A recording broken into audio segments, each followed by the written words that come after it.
Gagawa po ako dito guys ng bibingka pancake. Ayan yung ginamit ko po dyan na flour ay cake flour.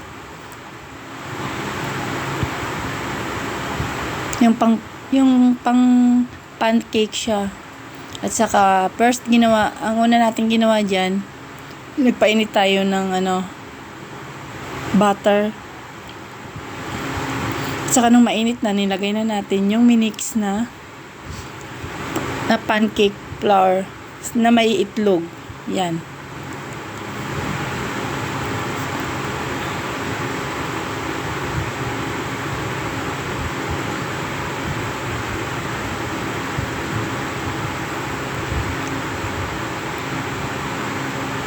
So, antayin natin ito maluto.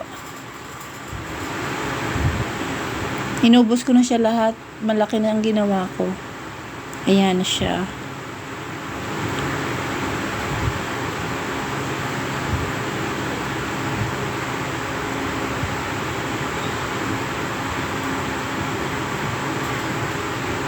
Antayin natin siyang na maluto. Yan, luto na. Tusok-tusukin natin siya. Okay na siya. So yan, babaliktarin muna yan natin. Nung ginanyan ko siya, so masisira siya, kaya ang ginawa ko, binaliktad ko na lang siya sa takip. Yun, nabuo pa rin siya. Kung hindi ko ginawa, ayun, hindi siya magiging mabuo.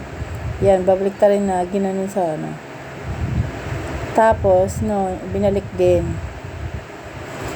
Ayan. Ang ganda niya, guys. Ang ganda ng consistency niya.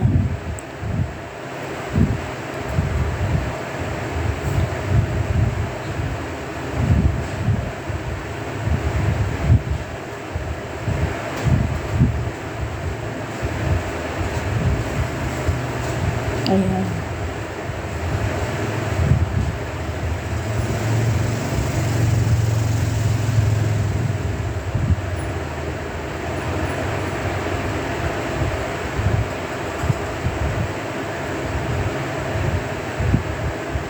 Pinutusok natin para malaman kung luto na siya. Pero luto na siya, kunting na lang yun. Yan. Kunti na lang siyang init yan.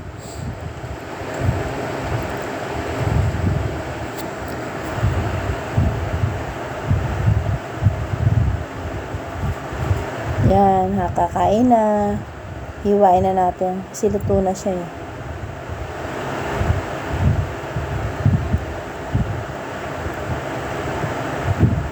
Ayan na.